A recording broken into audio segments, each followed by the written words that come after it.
All right, everybody, welcome back to Praetor Magic. My name is DM Cross. I'm your host for this episode of Reflections of the Council, our live podcast here on twitch.tv/Praetor Magic. And as always, I'm joined by my friend Phyrexian Walker. Phyrexian, how you doing? Doing well.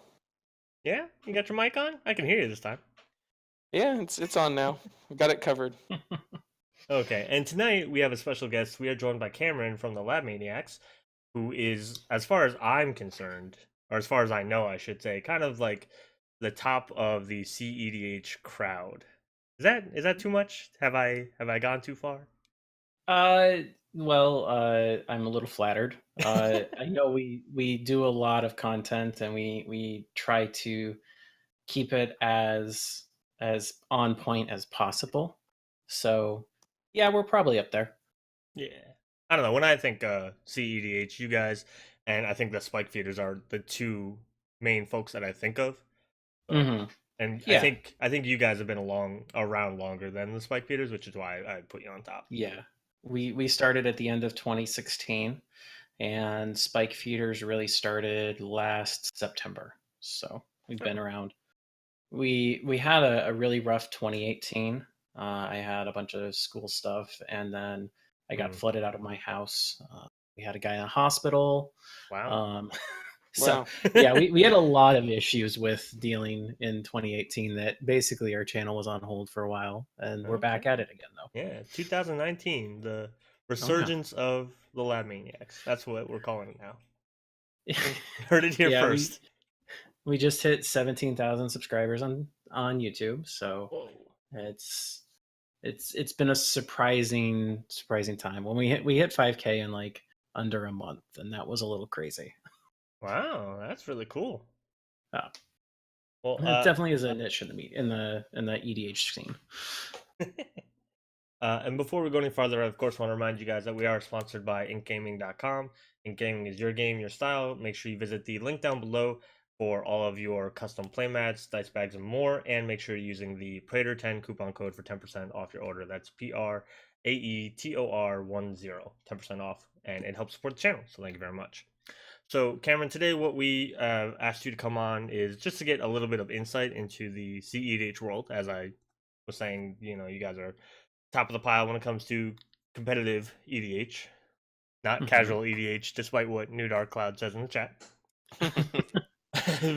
Completely polar opposite here. We've Not had kitchen that. table magic here. So I had made a sign that said cEDH, and I took it to the GP Portland before they changed it into Magic Fest last year, and I had like 4 or 5 people come up and say, "Oh, this is casual EDH." Not the only one. And I don't know if he's doing jokingly or not, but yeah. I think, judging by the cat face afterward, I'm pretty sure he's trolling you. Good So, point. just for reference for anybody out there, and then when this goes on YouTube and podcast land, cEDH is the competitive version of EDH, a little bit more fast paced, a little bit more. I hesitate to say cutthroat because I don't want people to be like, oh, it's cutthroat, so it's like they're being mean, but it's cutthroat in the sense of like the decks are designed to do a thing and to do it very well and very consistently, as opposed to like casual EDH. You can be kind of like trying new stuff out or just having fun or like jank builds and stuff like that. That's not really what you guys are looking to do when you're playing cEDH. Is that accurate? Yeah, I mean, so from a regular EDH perspective, if you're going to play with people that you haven't really played before, there's always the question of power level. And whether your deck that you've been playing with for 5 years is going to make the game unfun for the other people that you've never played a game with before. And you run into stuff like that where you've got I don't know, like a Marin graveyard deck where you're aimed at like putting a Grave Pact out and keeping the board on lockdown, and you're playing against somebody who's like chair tribal, and they really have no chance of playing the game against what you have set up. Now, competitive EDH is kind of the idea that everybody knows that they're coming in with the goal of winning, and so you have a different expectation for power level. I kind of say if everybody comes to the table with nukes, nobody's mad when a nuke goes off. So if everybody's coming here trying to win, then when somebody wins, it's like, okay, that was a fun time. Let's try this again.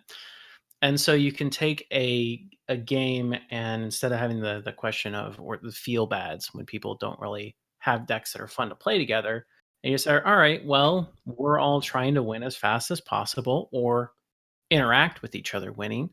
Mm. Well, all holds are pulled from the table. Land destruction, sure. Stacks, sure. Counter spells, yeah, you probably need those. Really fast combos, yeah, but you're probably going to have to either pilot really well or you're going to have to fight through counter spells. So it it isn't as much of just like tryharding as a different perspective and a little bit of that social contract that everybody says you want to have. You're doing that at the start, Yeah. and it's not. I mean, it's not really fun if you just take like Breakfast Hulk, and which is a really fast Flash Hulk deck, and Mhm. put it against a precon, because they don't get to play their game and you are really just like goldfishing. There's no interaction they're meaningfully doing. Yeah. But if you sit at a table with 3 other people that are playing at that level, then it's actually a challenge to go off. It is a challenge to resolve Flash, a 2-mana instant speed spell. You could be fighting 3 other people and not be able to resolve a 2-mana spell. Like it's a challenge. And so that's where the fun in competitive EDH comes, with all the interaction. And this is definitely a thing that I've noticed. Like we play a lot of 3DH on the Praetor Magic channel, obviously, which is $3, three ticks decks on Magic Online, and we just entered season 5 right now. And a lot of times I do feel like there's a huge disparity, even like in our stream games. If people watch our stream games, because we do have the guys who are just playing like the skeleton tribal deck with skeleton ship at the helm. Yeah. And then you have me, who tends to be a moderately more competitive player, who, brings, well, it's not like a finely tuned crazy Brago stacks deck. It is a Brago flicker deck that it's a Brago deck that uses the flicker mechanics and the enter the battlefield effects really well, and can win with 5 lands on the table. I can literally have 5 lands and still win the game. Or Brago got exiled in one 3DH game because I screwed up with the Mchijo mechanics, so he got permanently exiled. And I happened to get Deadeye Navigator a couple turns later, and I won because Deadeye Navigator functioned as my second commander. So Yeah. it's a deck that just functions very well and is very consistent. So I do see your point of like it is nice to be playing on the same, like, know the people you're playing with are all playing on the same level. Yeah. And I mean, in 3DH, you kind of have a different situation where cards that are really expensive in the real world are pennies on a ticket in Magic Online. So, in some regards, when you're in paper, it's a little bit easier to have like a budget set. And I know like Budget Brews did a challenge where they said, all right, a $75 cEDH deck. And you can functionally get a $75 deck. I mean, what you're losing in your budget, you're actually picking up, you're taking longer to go off. You have less consistent fast mana. You don't have as many free counter spells, but the whole table is in that situation. So, I mean, nobody is in a $75 deck, nobody's playing a Mox Opal, nobody's playing a Mox Diamond. Very few people, like, you can't even play a Mana Crypt at that. But as you go up in price range, you'll start seeing some of those cards start slotting into decks, and you get faster as your budget goes up, but you can still set a pretty consistent level at a general dollar amount. Yeah. I think it is important though. Uh, the, and I think Phyrexian probably highlights this the best, is that even when you do have a budget that everybody is adhering to, it still does kind of come down to uh making sure, I think, your deck building philosophies are the same, because you can still use up, like you mentioned, Cameron, $75. I can use up $75 and still not have nearly enough draw or disruption or one thing or another. Like, I can use the money, but I may not use it well. So I think that kind of ties into, and that's something that I like in the idea of cEDH, is that the decks are designed to have a lot of these things covered in mind. Like, it's almost like it's a deck building difference, not necessarily just a gameplay difference. Like, you guys, Yeah, it's almost a philosophical difference. Yeah, so there is a focus on mana efficiency and slot efficiency, to the point that some decks aren't even running specific win con cards. I mean, so there's ways that you can loop spells. One of the very popular commanders is Thrasios. He's a partner, and he usually goes with either Timna or Vile Smasher. And Thrasios just says 4 mana, reveal scry 1, reveal the top card if it's land, put it into play tapped, or draw it. And so if you think, all right, if I generate infinite colorless mana, and there's a ton of ways to do that fairly cheaply, let's start there. Generate infinite mana. Okay. Now I've got infinite colorless mana. How can I turn that into colored mana without like having dedicated cards in the deck to do that? Well, how about a signet? Okay, I can cast a signet. I can tap it for colored mana, and maybe it's like a Simic signet, so blue and green. Yep. And then I can cast a Nature's Claim on that Simic signet and kill it. And now I have a blue mana floating in infinite colorless. And then you can start looping other spells that will let you put both that Simic Signet and Nature's Claim back in your deck through things like Memory's Journey, which will shuffle 3 cards from your graveyard into your library, and a Regrowth. With those 2 cards and Infinite Mana and Thrasios, you can cast any spell an infinite number of times. Mm-hmm. So you're like, well, okay, I can cast any spell an infinite number of times. How can I win the game? Well, you could cast a Brainstorm and then Swansong your Brainstorm and give yourself a 2/2 and do that infinitely. Or you can Nature's Claim your own rock until you're at the highest life total of anybody, and then you can cast a Rolling Earthquake. And that deals X damage to each creature without horsemanship and each player. So you get to 70 life and you Rolling Earthquake out the table for 40, and everybody dies. And so you're running cards that have a specific purpose to like just control the game or interact with people that can also be used as a win con. I mean, in Tassiger, I've got some of the funny ones are like Demir Charm, which is normally you're countering a sorcery or you're killing a creature, but you can also look at the top 3 cards of a player's library and put 2 in the graveyard. And so you Demir Charm out infinitely, and you're like, okay, I'll pass the turn to you. You've got no card. You've got 1 card in your library.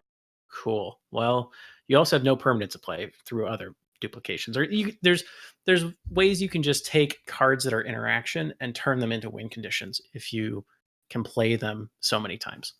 And I mean, New York says it sounds very precise. In some ways it is, and in some ways it kind of isn't. A lot of the combos are just repeat this process until you have infinite mana. Now that you have infinite mana, repeat this process, then repeat this process. So it's not as crazy, and most of the time you don't actually duplicate the steps all the time. You just demonstrate the loop, and then people scoop. I mean, it's like if you ever played Gitrog. Gitrog is not playable online if you're actually going to. If you're actually playing Gitrog the way Gitrog should be played, like competitively. Yeah. So because anybody decides to make you sit through that, and you're just gonna be miserable. Yeah. New Dark even says that this sounds like Hell to Resolve in MTGO. I think that's pretty accurate though. Like once you I mean, most of the times when you demonstrate an infinite loop, people will scoop. I think in casual games you get more that like petty or salty player who's like, no, you have to figure out how to end it. Whereas in cEDH, and again, it's a different philosophy, different mindset of like, okay, you've demonstrated your loop, nobody can interact with it right now, so you got it. Like you snuck through, or you played it at the right time, or whatever the case may be. So yeah, let's shuffle up and do a new one. Mm-hmm. Whereas casual is most people tend to get like, oh, well, why are you running, infinite combos? That's not for casual Magic. Everybody's doing it. I mean, EDH is a for fun format, and this is another form of fun for some people. And I think, like, for me personally, I'm the kind of player where I do like to play as well as I possibly can. So for me, it's hard to see, let's say, a deck that I have and cards that I have that create a situation that might not be fun for people, but know that it's the best option. So like it's a conflict there because I'm like, oh well, people don't want to see this, but it's the best thing my deck should be doing. So I almost feel like, well, then I'm not gonna play this deck because then I can't play it right, quote unquote right. But yeah, I totally get that, and I have a few decks that are like that I didn't quite realize they were like that before. So in casual, I have an Afara deck, and when you play cEDH, it's kind of sometimes hard to transition back to making a casual deck. And so this is Afara with the only built-in win con is Lab Maniac. So think about that. This is white blue, and the goal is to manually draw every single card in the deck. And you're doing this through like casting spells casting like a white main line for 2 mana every turn to draw a card. But then you're also throwing on like an Alhamrat's Archive, so that instead of drawing 1 card, you're drawing 2 cards. Yep. And then you like brainstorm and draw 6 and put 2 back. Totally fair. But at one point, I loaned the deck out to somebody, and I realized that it's a white-blue deck that literally doesn't, like, almost plays nothing on their turn, and it's like does something on every single other player's turn. So everybody's thinking you have interaction up, and literally all you're doing is just like, I play white main. I just wanted to draw a card. Don't mind me. I'm drawing cards. I play white main line. And sometimes it's been the funnest deck ever, because you'll show like one person like, hey, so I made this deck. It's really fun. This is my only win con. And you show them a Lab Maniac as you're like shuffling through your deck. And then you're like, all right, I'll play a Rhystic Study, and I'll play a Mystic Remora. Don't mind me. I'm just drawing cards. And then literally that's all you do, and nobody pays for Rhystic, and you like never interact with the board. You're just drawing cards. And that one person who knows you're trying to Lab Maniac is just laughing the entire time with you, because you're just like, yeah, I mean, sure, I'm trying not to die, but I'm also just drawing cards. But then playing against it, it's like, oh yeah, that is like really annoying to not to like have to deal with the fact that you're doing something on every single turn, and you're white blue, and you're like, I'm the player right before him. Is he just going to counter my spell because he's got mana up? Yep. Like, is he gonna counter it just because he didn't do anything else? So Yeah. DM, do you want to talk about just how much you love Lab Maniac? All right, listen here. They printed a new Lab Maniac in a Planeswalker form, and it's the worst thing ever. Yeah, it was an auto include in my fire deck. All right. Well, you know what? You with your face. So it says I win the game, so it's gonna be a polarizing card. Yeah. I mean, I just my opinion on Lab Maniac is not necessarily that it's a you win the game type card, because most of those cards are fine. They're very fair typically. Lab Maniac just has always sat into the same kind of combos. It's like I avoid like Blood and Bond. I avoid most of like the usual combos that just. My wife does not avoid Approach. If you guys heard her in the background, she's a liar. No, Approach is fine. I mean, it's obvious it's happening. Yeah, and that's why I say, like, for the most part they're fine. It's just Lab Maniac is always the win con to like the same 3 combos. Nor like when you're talking about combo decks anyway. Like you're talking about your Afara deck is not necessarily a combo deck, but when it is a combo deck, I can almost always guess what route you're using to get there. Yeah, it's not typically complicated. So yeah, it's just kind of like, oh, well, now I know what we're doing, I guess. And then if I don't have anything for it, it's like, oh, I wasn't gonna win this game anyway with the hand that I have. So that's kind of like the feeling a lot of people get with combos. One thing that is really fun with competitive EDH is the fact that as you're playing through it, you have a kind of a journey that you're walking through with the other players, and you're pitting your deck and your piloting skills versus the other players, and like what they are doing versus what you've done, and you're having to remember all this stuff. And in a casual game, you could be an hour and a half into a game and you've been fighting for board state the entire time, and then somebody just flips a card and wins. And it kind of invalidates that last hour and a half worth of a game of all the work you did. And that's kind of the feel bads where you have mixed approaches to games. But if everybody's doing it, it's a little bit easier to stomach a Lab Maniac, because you're kind of having to fight for that the whole time. Exactly. Yeah, I agree with that. So, out of curiosity, so when it comes to cEDH, like commanders are obviously a very big part of building the deck. So in each set, we see at least one new legendary creature getting looked at and evaluated as like in this one, it was Feathers had a lot of talk about like, is that possibility of cEDH build off that? So what are the things that you within the CDH community really look for when determining if something is strong enough to run as a competitive commander? So I mentioned Thrasios earlier, and the big thing that Thrasios is he's a card advantage engine, and he is also a combo outlet. So he has the ability that if you're not winning right now, he can buy you cards and he can work towards what you're trying to do. But then also, once you get there, he just allows you to win the game right away. So when we're looking at commanders, we're looking for some sort of combo potential, or we're looking for the same effects in different colors. So previously, before Thrasios, we had Tasigur, which essentially did the same thing, but it required colored mana. So Tasker, you 2 and a combo green blue. You flip the top 2 cards of your library into your graveyard, and an opponent gives you a non-land card.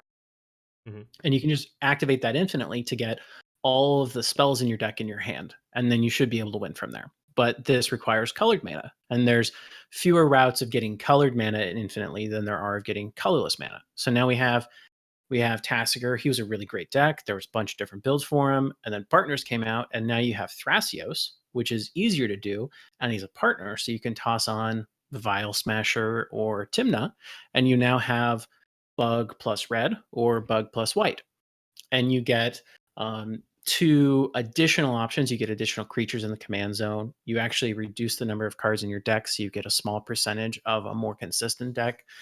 And so you're looking for either plans that have already been successful in competitive EDH and how we can optimize those, branching out in the colors, or just new types of combos. So there's some commanders that just combo on their own. When Dominaria hit Godo, which is a commander from Champions of Kamigawa, he turned into a standalone combo deck with Helm of the Host. So you cast him, and you don't even need to tutor it up, because he tutors up Helm of the Host, and then you cast Helm of the Host and you attach it, and then you make a new Godo. And the first time you attack with Godo this turn, you get a new combat step, and you basically just make infinite Godos that attack for the first time every time they're made, and you win the game.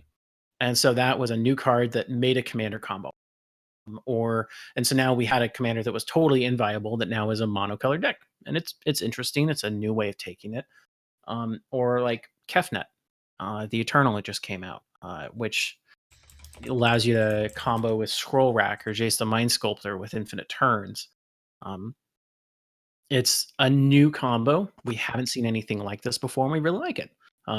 It's mono blue, so it has some challenges. It doesn't have like demonic tutors or things like that, but you can tutor up artifacts with blue, so it's really solid there. Niv Mizzet Reborn just came out, which is a new food chain commander that is pretty much slots right into an existing deck, which is Food Chain Tazri. Except Niv Mizzet can deterministically win through things like a Aven Mind Sensor, or now an Ashiok. Previously, Tazri, you actually had to be able to search your library, and Niv Mizzet just says, reveal the top 10. And if you can cast Niv Mizzet infinitely, you get more creatures. I mean, you can just keep getting them. And the fact that he goes for a 2-colored creature versus Tazri that goes for allies, we get allies roughly once a decade. We get 2-colored creatures every single set. Yeah. So the chance that we get a new 2-colored creature that is like, whenever a creature enters play, deal damage to somebody, or some sort of other outlet for Niv Mizzet, he's just going to get better and better and better. Yeah. That's go for it. Well, I was just gonna say that's also something that I was thinking about when, as we're doing this, for those of you who find this later on YouTube and podcast world, we're talking about this right at the first day of the Modern Horizons previews, and they just previewed that Changeling legendary creature. Yep. I can't pronounce its name at all. But like that's one I'm like, is this gonna be the new like food chain combo deck? I would imagine. Not really. So the thing is that Niv Mizzet draws you cards. That Shapeshifter doesn't. The Shapeshifter just drops the cost of cards, which I look at it and it looks a little abusable. But the thing is like I said before, is that we're looking at either a card advantage engine or a combo outlet. And yeah, Morphone, the Boundless. or Morophone. So he reduces your mana cost. So he theoretically could be like an engine to a combo, but he doesn't let you get to that combo. If you cast him, he's just sitting in play. I mean, like you could, all right, put this on an Apostles deck, and now all your Apostles are free. But what if you have no Apostles in your hand? He does nothing. Yeah. So all in all, he's not he's really interesting. And when I saw him, I'm like, this looks cool. We now have an every other tribal commander. Any tribe, choose a tribe. Yeah. He's your commander, and he makes things easier. And then like there's the stuff you can do with Joda or Fist of the Suns, which is fun, which is essentially cast him. And the way layers work, if you try to cast a spell with Joda, it costs Wooburg less, and you're just paying the alternate cost of Wooburg, so it's free. Yep. But that's only creatures of that type. And so then you're like, all right, well, how do I make a combo that is creatures of those type, but I don't have a commander? So you kind of have to work in layers. How can I work with this as a commander? What is it getting me? And what do I need to do to get there? And there's levels of complexity that you want to work through, and you want it to be as easy as possible for a competitive commander. Okay. So you don't want to be super complicated where you're having to tutor out, like, okay, my commander combos really well with this, but then I need a tutor or I need to draw this to be able to work it with my commander. So like Niv-Mizzet Paran, he's a 6-cost commander. And if you put a curiosity on him, you can win the game. You can draw your deck, you can kill 2 players, and then there's many ways that you can reshuffle your deck into your library and draw them all again, like Whirlpool Warrior. You cast it at ETBs, you shuffle your hand into your library and draw them, and then you can sack it, and everybody does that. So it's a really great guy where he gives you card advantage, and he's a combo out, and you don't really have to do much. You need him and 1 card, and you can win the game. But if you go like Morophone, you're like, all right, well, I need to get him, I need to get Joda, and then I need to get the creatures that would combo in order to actually win the game.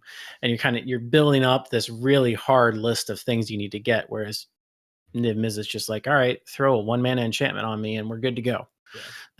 You're going into like the, as everyone likes to say, magical Christmas land of having those cards or having the cards to go get those cards, and then being able to assemble this big machine when cEDH isn't necessarily about big machines. Mm-hmm. I know. Did you ever play the game Mousetrap? Yes. So you're making a mousetrap game, or you're using a hammer to hit a nail, and it's like that sort of a complexity. Yeah. Interesting. So I did see that when we were talking previously, you mentioned Fibblethip, and I have a vested interest in this question mainly because I own one. Is Fibblethip being looked at as like a deck? So on his own, he's not quite there. He's actually kind of fun in a Divergent Transformations deck, which that's a commander-specific card out of, I think, C16. And essentially you exile up to 2 creatures, and then you polymorph both of those creatures. And so it's the way I've built the deck. It's not the best, to be honest. A Niv-Mizzet one's probably better, or a Lab Maniac one's better, but it's fun. It's Thrasios and Vial Smasher. You have no other creatures in the deck besides Fibblethip and a Trophy Mage, and so you're just playing a bug red control game, and then you get both Thrasios and Vial Smasher out, and you Divergent Transformations them away, and you flip Fibblethip and a Trophy Mage. Trophy Mage gets you the Proteus Staff. Fibblethip draws you 2 cards. Yep. And then you Proteus Staff away Fibblethip, and then you essentially make a Doomsday pile of, because you have no other creatures in your deck. Proteus Staff says you put a creature on the bottom of their library, and then you reveal until you hit a creature, put that creature into play, and then put the rest of the cards in your library in any order. And because you don't have any other creatures, you have your entire deck, and you can stack it in any order you want. So from there, you just stack it so that you'll get an infinite mana engine. Yep. And then you draw your deck with Thrasios, and you win through some method there. So it's fun. It's interesting. one of the problems with Thibblethip though is that if you try to Proteus staff him, somebody could target him with a spell, Yeah. and then the Proteus staff fails, and Yeah, he that's just the shuffles worst. himself in. So then you have to wait a turn cycle and then Proteus staff your trophy mage, and you don't quite get the whole deck in any order. And you kind of have to work through the fact, or you have to Proteus staff one of your commanders and put your commander in the command zone, and then you'll hit Fibblethip, but again, you won't hit the full deck. Yeah. So it's fragile, I guess, would be the easy way of saying it. It's a little more fragile. So the transformation packages that are a little bit better than that are Niv-Mizzet Perun and a Tandem Lookout, which is essentially a curiosity effect. Mhm. And you basically just do the same thing. And then the other one is a Spellseeker and a Lab Maniac. And the Spellseeker gets you a Tainted Pact or Demonic Consultation, which will then allow you to exile your library. And then you just need a single card draw effect, and you win off of Lab Maniac. So just as you went through like a couple different commanders and a couple different Mhm. paths and a couple different packages, and something that I noticed, and I've noticed is about cEDH decks in general, is that blue is a very dominant color. Like you mentioned Thrasios, you mentioned Niv-Mizzet, even when we're talking about, I mean not Niv-Mizzet, Kefnet. Um, but I mean in I guess Niv-Mizzet has blue as well, as long as all the other colors. But like it seems like blue's a constant, and at least the ones that we're talking about right now, is it like a E- statistical thing that blue is strong in cEDH? Because it's a good control color, and you mentioned having disruption and interaction and everything like that, and blue is probably the best one for that. So is that come to play or Blue's just the best color in Magic. If oh you look at the entire history of Magic, blue has the strongest spells. So when they first started designing Magic, you can look at the original 3 single mana spells. White had Healing Salve, which prevents 3 damage. Red had Lightning Bolt, deal 3 damage. Green had Giant Growth. Creature gets +3/+3. Black had Dark Ritual, get 3 black mana. And blue had Ancestral Recall, draw 3 cards. And if you look at over time, balance wise, we're now in over 20 years of Magic, and Healing Salve has gone up to, I believe it's a prevent 4. Lightning Bolt has been deemed to be too strong and is shock or worse. Giant Growth has been pretty constant. That one was pretty balanced. Dark Ritual has been non-existent. They realized it wasn't really part of black color pie. yeah And the rate to draw 3 cards is roughly 5 mana at instant speed, 4 mana at sorcery speed. So this was the original design for blue really underpowered the cost of spells. And the really old spells, the non-creature spells are way more efficient than the creatures at those times. And newer cards, creatures are a lot more powerful. yeah So we're still getting to the point where we're getting new cards that are not blue that are really fun to play with and strong, but there's such a deep, long history, 10, 15 years of blue being the strongest color that is really hard to really get blue not to be so dominant. And you have the supporting colors that really have been dominant for a really long time. So blue and black. mhm. Um, and then you have blue black plus one other color. At the like the start of cEDH, you had Zur, and Zur is still around just because he's essentially necropotence in the command zone. Mhm. Um, but he gives you Esper, so you've got blue and black, you've got control, you've got tutors, and then you've got some removal in white. I mean, you've got some periodic tutors in white and blue as well. But your main thing is that you've got the ability to stop people from winning, you have the ability to find what you want, and you have the ability to get the resources you need to win.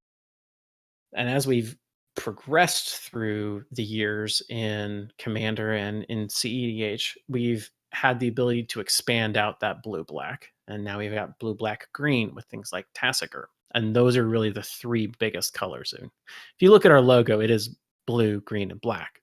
That's it. White and red really are in the back seat. They don't have the same level of effects. yeah Both of them are really balanced at a 1v1 game with 20 life. And so they've started to fix a little bit with red, but it's not really possible to play burn. If you think about um, Magic in 1v1, you're playing against one player who has 20 life. Yeah. In EDH, Yeah. you're playing against 3 players at 40 life. So your spells need to be 6 times stronger for the same mana to be as efficient as you would play burn in a casual game or in a 1v1 game. And then white was really aimed at being fair and being able to do symmetrical board effects. But again, that is balanced around playing 1v1. When you add in additional players, it loses out in that balance. And so both of those colors are pretty far behind, but there are certain cards that are really great. So you got Thrasios and Timna. The white gets you like Swords to Plowshares. Mhm. Gets you an Enlightened Tutor. It gets you Silence. There's a few really great silver bullets in those colors, but beyond that, it's not as good. Red gets you Red Elemental Blast, Pyroblast, Wheel of Fortune. Not a whole lot else that's really a staple in those colors. Whereas blue, you've got all of your counter spells. You've got card draw. You've got Mystic Remore, Ristic Study.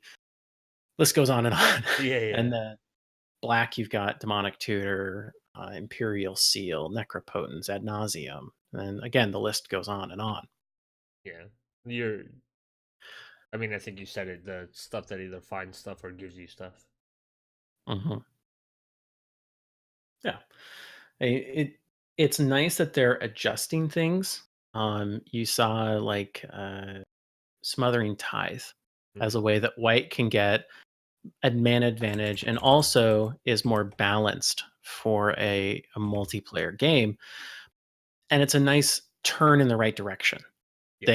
The play design groups has realized that EDH is over 50% of their market. Over 50% of the people playing Magic are playing EDH. They're not playing tournament games. And so they're starting to realize that white and red have been really far behind, and especially even Boros. And they've really felt the frustration of all the players trying to play Boros that literally every single Boros commander was just combat oriented. And so we Yes. finally got Feather. Yep. After over 15 years, they finally made one that wasn't this very specific thing. Yeah, but I mean, that's what they are. The Legion. They're the military. That's what they do. They fight. I mean, so I mean, I get that we want to be able to play different ways, but typically, that's what their thing is. I mean, And but you look at so okay, yeah, that's what they do. But then you have things like Golgari, which can bring things back from the dead, which can trade life for resources, which can play with sacrificing, which can play for additional resources and different methods. Whereas, and you have all of these in different commanders that play themselves entirely differently. Yeah. And yet every single Boros commander before Feather and before Fire Song and Sunspeaker, Bonfire and Sunday, however you want to call it, every single other one was like, when you attack, do X, or during combat, Y, or I get bigger during combat. Yeah. It was really frustrating. Pretty but I much. was very fine with my Aurelia the War Leader Smash Face deck, especially when I get Helm of the Host, which allows me to go infinite combats just like you can with Godo. I mean, I was fine with Smash and Face with some Boros. I mean, was it the best deck? Was it the most ideal deck? No, but it was fun to play. Well, yeah.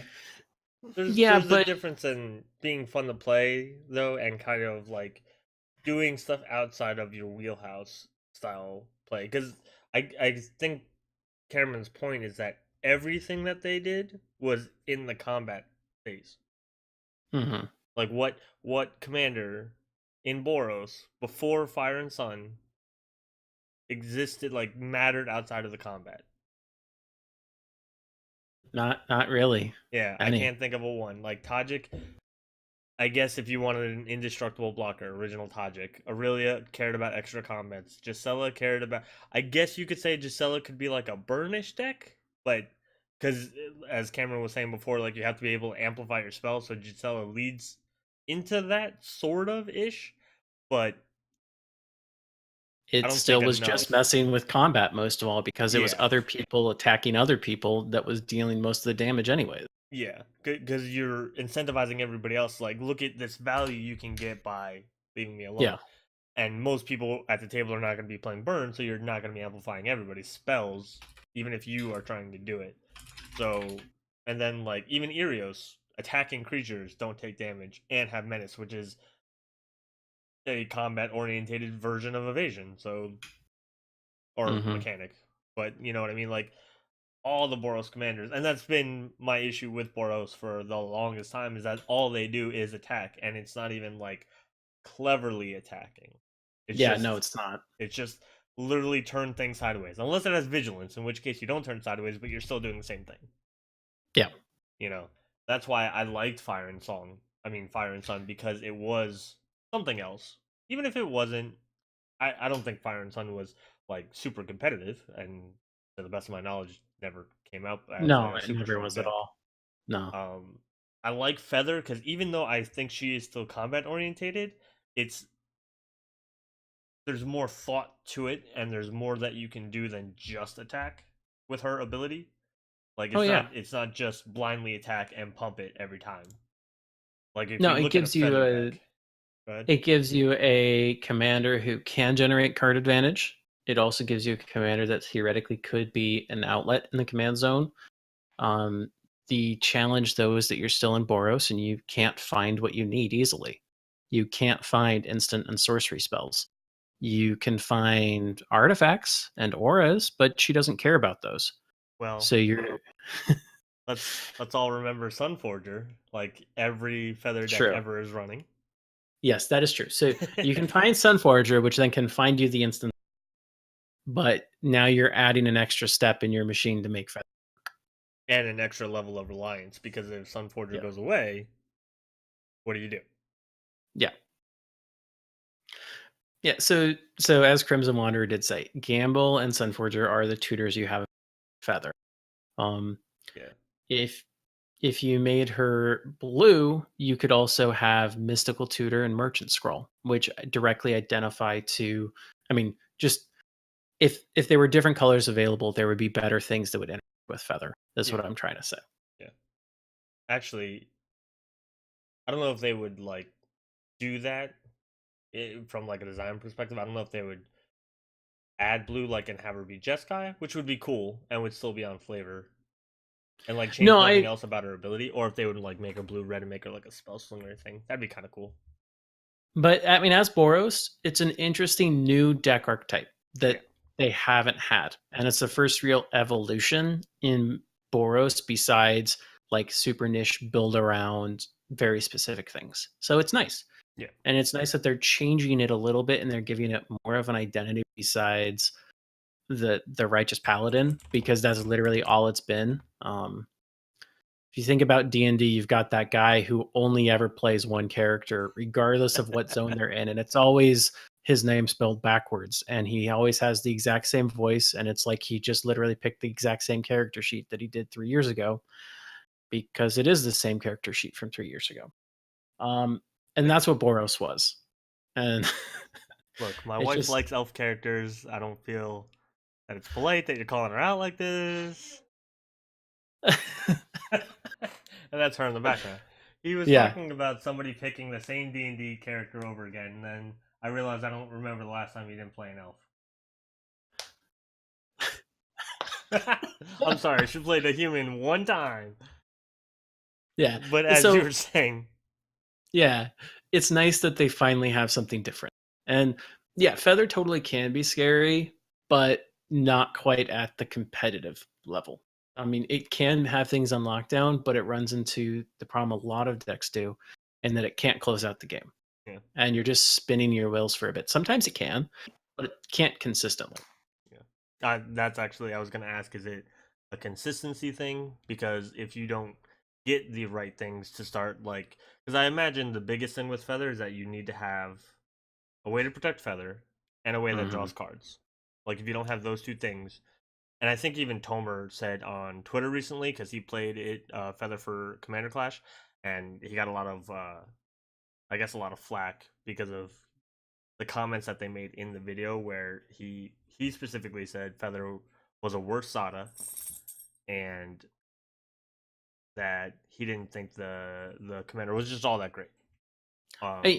So it's new, and Yeah. people are going to play her, and that's great. I love it. The problem is all right. So you have a commander that you can use as a 3/4 flyer, and the challenge then is you're either having to keep your mana up for interaction to protect her, or you're spending mana on drawing cards. You're not spending mana on winning the game.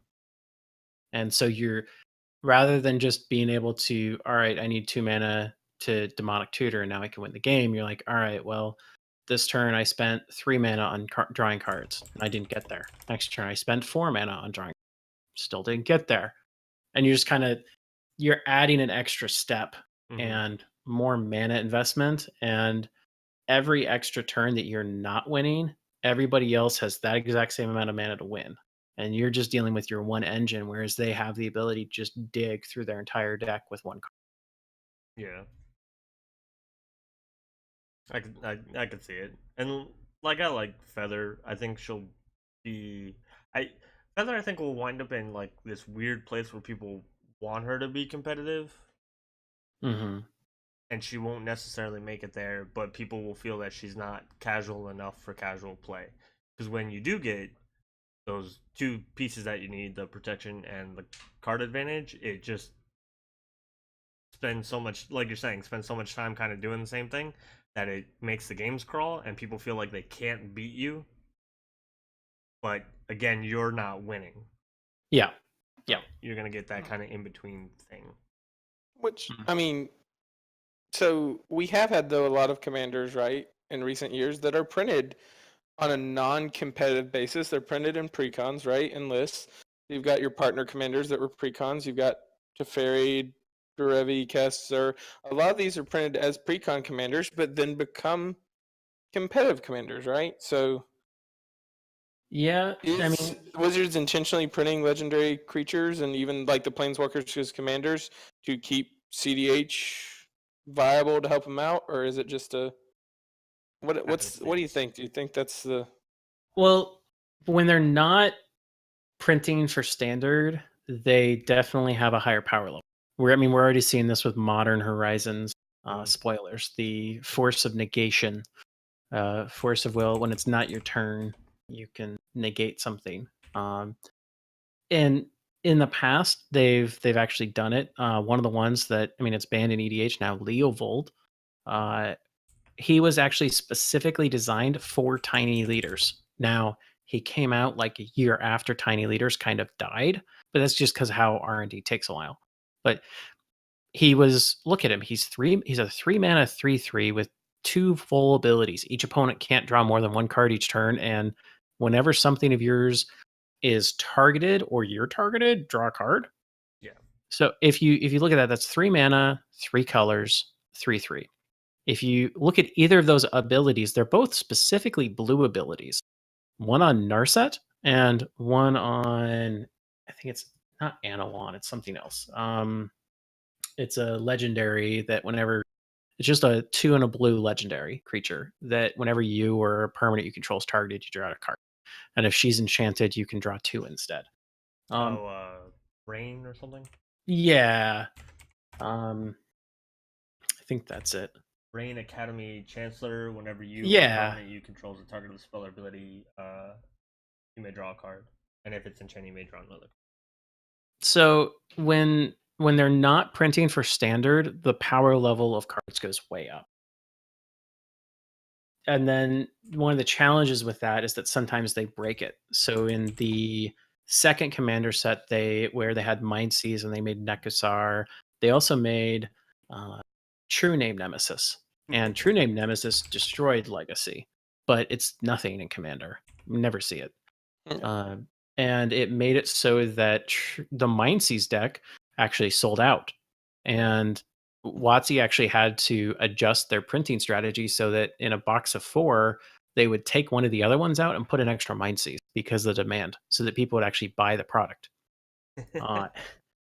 And so while they have still made cards outside of standard, like printing directly to Commander, they're getting better. Now the cards that are more at a legacy power level are in supplemental sets, and cards are more at commander level in the precons. But yeah, every commander set we've had like one or two cards at least that are very abusable. And I mean, like partners was just a field day. And Yeah. everybody really likes a Atraxa for casual out of that, but then all the competitive people are just Dracios Gemma. I don't care about anything else. Screw y'all. Yeah. Yeah. So if they're not printing for standard, the power level's just way up, and that's how it's always been. Okay. Hmm. So, so like we're talking about the play design team building for different formats. So we talked about legacy. Obviously, they're building Modern Horizons aimed at modern. I would hope, and then commander cards in the commander precons. So when you say they're at the commander level, you're talking like the general commander level, like the casual level. Would that be? Yeah. Yeah. So if there was product design for cEDH, like what would cards like that look like? So Go ahead. if I could do that, I would kind of look at things that are some of the older cards that aren't ever going to be reprinted, but really adjust the game. In early Magic, they were much more willing to really change the way the game works. I mean, like even at Scheherazade, take a sub game, play an extra game. And they didn't realize how changing the rules around could affect gameplay and how sometimes that's a negative experience and sometimes it's not. You look at Naked Singularity, which is just a crazy card. And the first time I saw it, I was like, this sounds so fun to play, but it's not really possible. It's a 5-mana artifact with a cumulative upkeep, and literally everything just produces a different mana.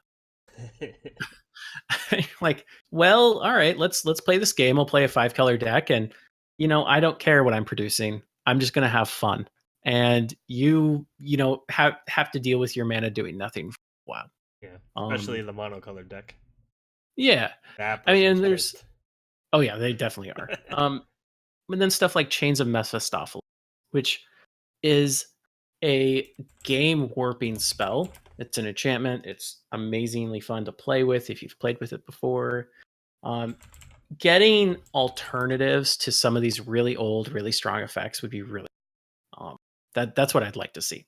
So with Chains of Mephistopheles, if you draw a card that's not the first card you would draw during your draw step, you instead discard a card and then draw. But if you can't discard a card, instead of ever drawing, you just mill the top card of your.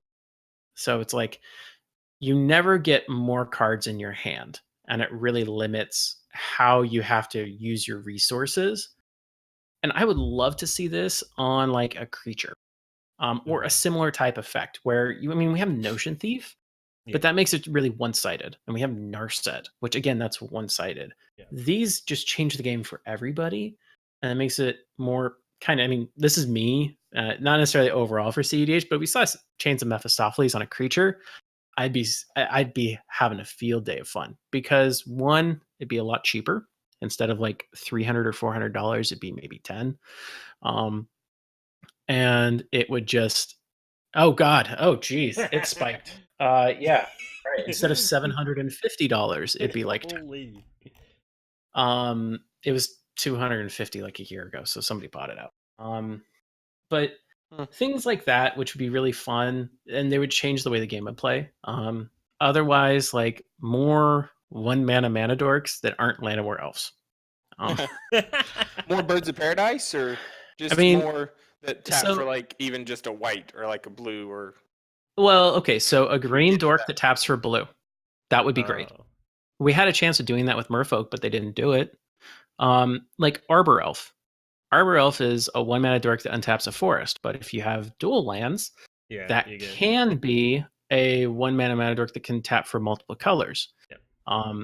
Or Deathrite Shaman, which is banned everywhere except for Vintage. Or Noble Hierarch, which is just bloody expensive again.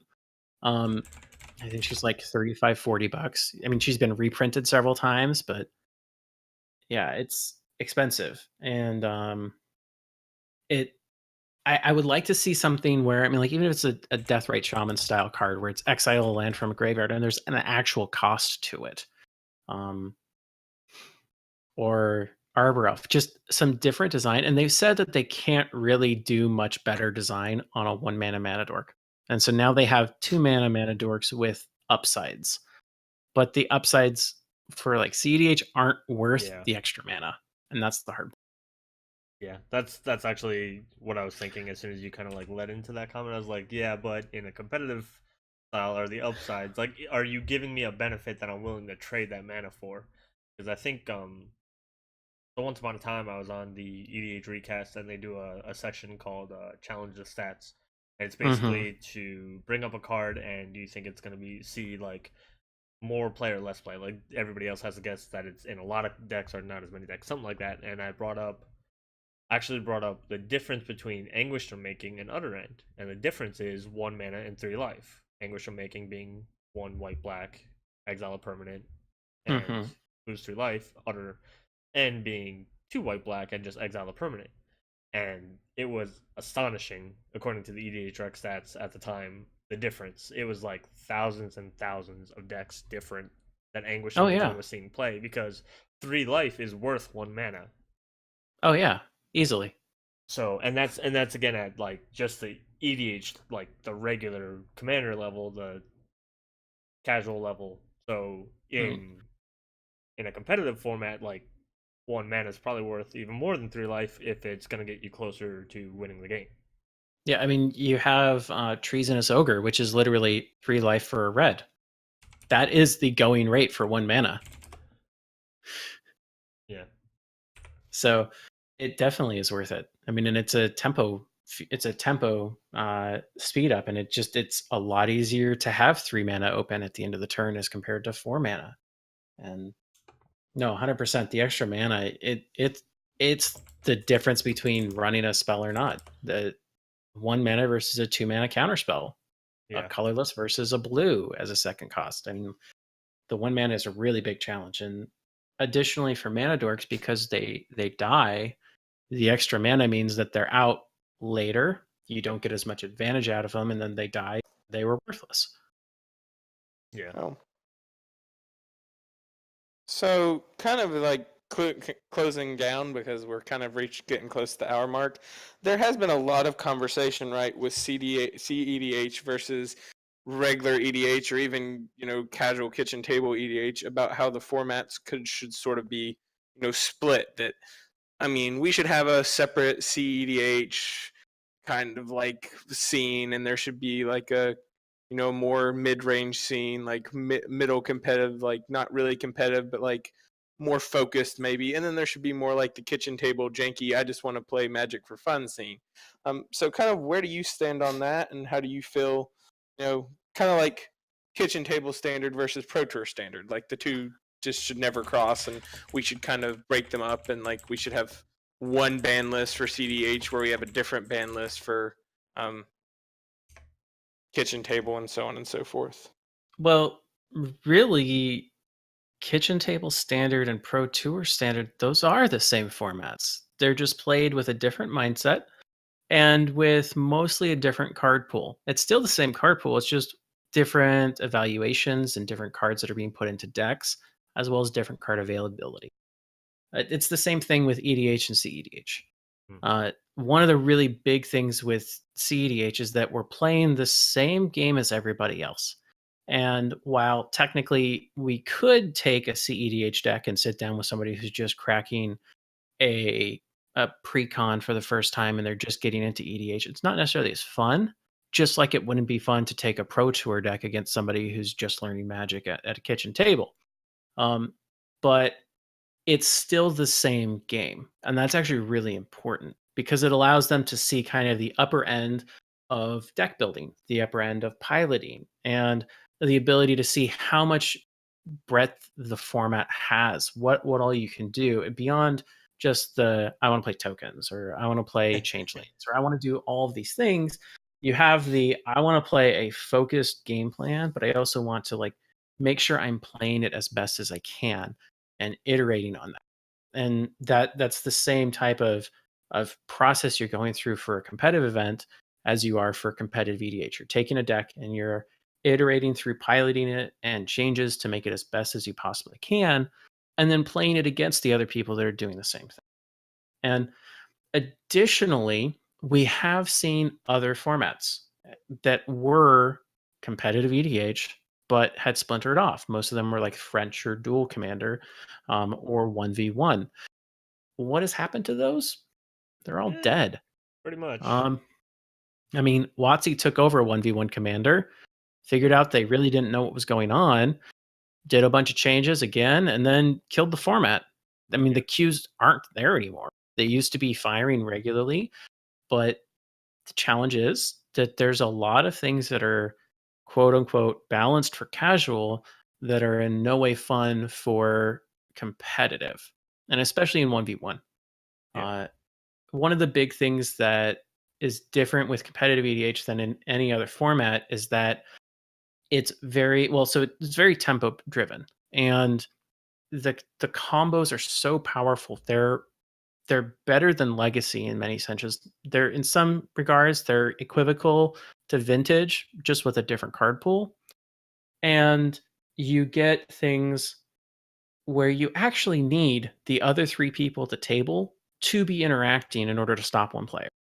The combos are so strong, the interaction is so efficient that one person has to fight three in order to not win the game. And then you go to the next person's turn and it's the exact same thing.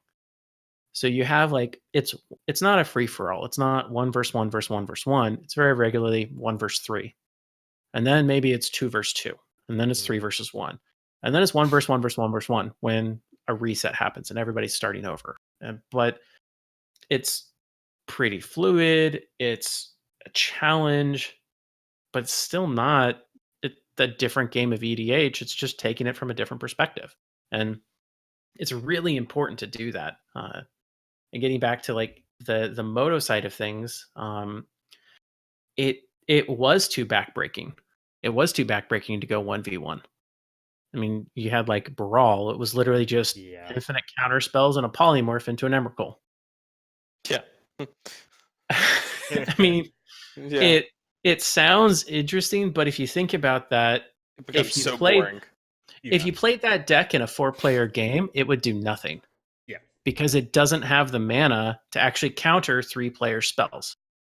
Or but it does have the amount of counters or card draw necessary, I would think, to keep up. To deal with 3 other people.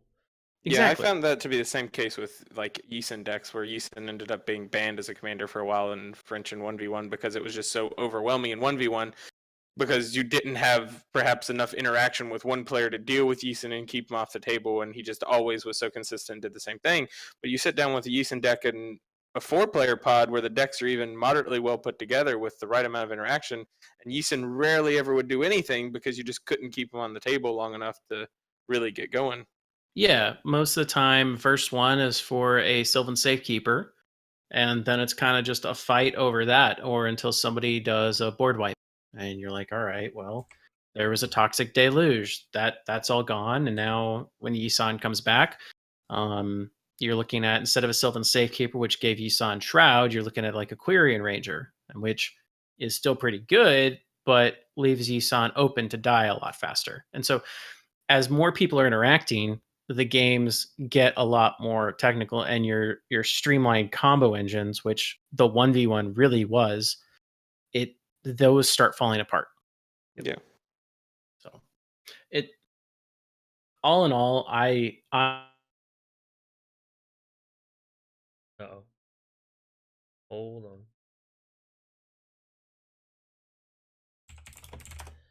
Oh no.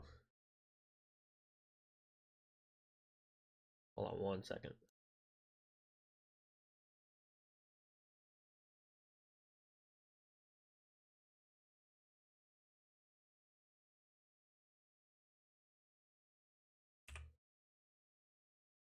Hold on a second. My Discord decided to freak out.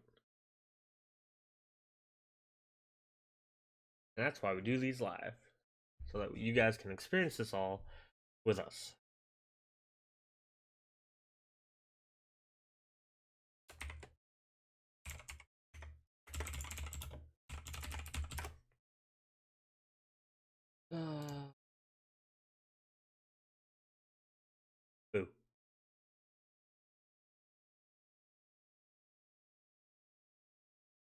Like, I can't hear what Cameron's saying either. Okay. I see his circle activating, but I can't hear him. Yeah. To rejoin. There you go. There you go. I can't hear you guys. Give me a second. Hello? Hello. Hey.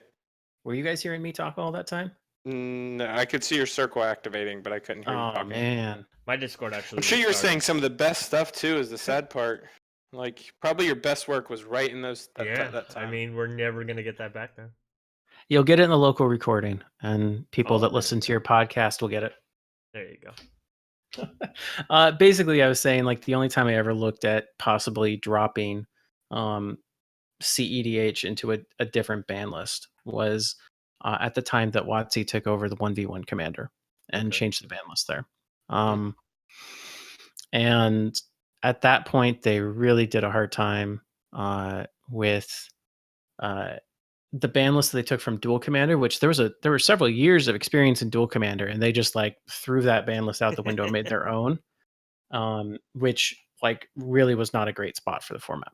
And if they decided to pick up EDH and do the same thing, then we kind of had a list prepared of things that we would run off of, and we would put that forward as a cEDH ban list. But I mean, and you do see a lot of play groups doing that anyway. Like they have like even on the MOCL videos that we do, we have like soft bans on fast mana and Psych Rift and stuff like that. So you see play groups that are saying, for us and for the content we're trying to provide or for the experience we're trying to provide in our play group, we don't feel like these cards are healthy for what we're trying to accomplish. So I mean, you always have that option within your play groups in your local area anyway.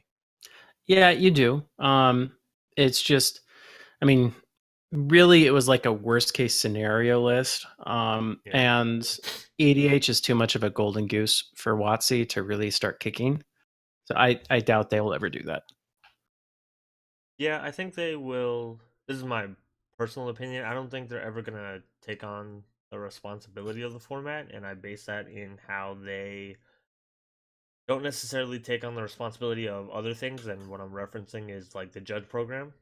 Oh, yeah. The judge program is run by the judges, and it helps Wizards out immensely, but they get to kind of put their hands up and say, well, it's not our program. We don't, like, you guys don't work for us. It's the same kind of concept where the minus the one person who is in the rules committee and a WotC employee, those guys don't work for us. So we don't, like, we can't control the format. We can't do this, but these people are doing a service for them without, reimbursement. And it's just too beneficial for them. Like, as of right now, the RC folks have done a good job. The format's successful, so you can't argue with the results. And WotC can quote unquote control certain things by just printing them. Oh yeah. Which, like, we see with partners, which not everybody was thrilled about as far as like the more casual players. The Eminence commanders, a lot of people had complaints about that, but like Wizards gets to adjust the game as they see fit in those products. So that's how they get to kind of control it without fully controlling it, but then get to reap the benefits of having somebody else like do a majority of the work. Yeah. Oh yeah. So, well, that was a little bit over an hour. But it was a lot of really good discussion. I really enjoyed a lot of your insights because, again, like for me, for even just regular Commander at the kitchen table, like I like the idea of playing the best I can, and again, to me, cEDH kind of represents that. Like that's Commander at the highest level because, like, of the tempo that you're talking about, of the resource management, of the just interaction that you have to have. So it was fun, kind of getting a more experienced view of that. Like I see when I go and Xenagos on turn 3 into Malignus on turn 4 and beat you in the face, you aren't happy. Yeah, but that's because what was the first thing we talked about? Everybody playing at the same level. Turn 4, killing somebody with Malignus and then ending the game 2 turns later was not the same level as my not mono my white fault deck. You hadn't played a blocker in your first 3 turns. I was a mono white deck. I was in 3DH. I was setting up. He did that to me, by the way. He killed me on turn 4. No reason. What a It's monster. happened. There was a reason you didn't say not yet. What even? The other two players did. What was that? That was God Week? Yeah. Yeah, that was God. Mono white Xenagos. God Week. And I'm trying to, like, I played Okettra's Monument for crying out loud. Anyway. That's why I had to hit you. You would have had a blocker the next turn. At least one, probably two. Xenagos gives trample. No, he doesn't. He gets haste. He just Oh. gives haste. I always do that. I always mix it up. Yeah. Either way, you're still a monster. But I enjoyed the insights. Do you have any last words that you want to give to the people who will hear this? Bestow. Well, if you want to see It's a more magic mechanic. about competitive EDH, you could visit our website, labmaniacs.com. You can visit us on YouTube, youtube.com/laboratorymaniacs, or hit us up on Twitter. We are all over, and also on Discord. And then Yeah. after this, I'll make sure I get the Discord link, and I'll be able to put that in the descriptions for the video and the podcast, so that if you are interested, you can find it Yeah, easily. So. yeah. Definitely. And of course, you can always find us every Monday, Tuesday, and Thursday at twitch.tv/Praetor Magic, on youtube.com/Praetor Magic, twitter.com/Praetor Magic, Facebook and Instagram.com/Praetor Magic, and a Discord link that I'll provide also down below for us. Can't That's find the only Phyrexian. place you can find me. You can't No find social Phyrexian media. anywhere because he is the hidden. I am. Oh. Just like my spirit animal, Urabrask. By the way, all the other Praetors were taken when I got my pick. Oh. Are you gonna change yours ever? Nope. I got to stick with the hidden theme. Okay. I've made it my own. Okay, because if you change it, we might have to make you come up on camera or something, Yeah, that's why I can't change it. and then that'd just be terrible for all of us. It could be. You have no idea what I look like. Only Valdor has ever seen me that one time I activated my camera by accident. Yeah, now he's blind. Well, he died first. Let's be Yeah, clear. we did. Oh, see, so that's how you killed him, huh? You had the Gorgon's gate. Are you a Gorgon? Is that where we're going with this? Yeah. Okay. Now Valdor is just a skeleton be reassembled. Yeah, for editing this podcast. So join us on Monday at 9 p.m. if you want to be a part of these experiences. It's a lot of fun. People from chat get to chime in and ask questions as we go. Different topics every time. These come out on YouTube and Podcast Land on Thursday, so hopefully you guys will see it then. And until next time, thank you very much, Cameron, for joining us. It was, like I said, it was a lot of fun. I appreciated your time. Yeah, Yeah. thanks so much. Fun being here. Always like talking about magic. Always good to have someone to break up just having to talk to this guy all the time. Listen Oh. here, just because. No, I got nothing. It was kind of nice. It was almost like having Magical Hacker back. I didn't have to say a lot. Just Cameron has such knowledge of the competitive format that I just kind of sat here and like every now and again got to ask a question or two. Was it like having Magical Hacker back except better? Well, I don't know if he's watching this, so I won't be too much. Uh-oh. he does comment on YouTube now, so he's probably here. Hi, Magic. But until next time, guys, that's all we're gonna have for you tonight. See y'all next time. Peace. Bye. Goodbye.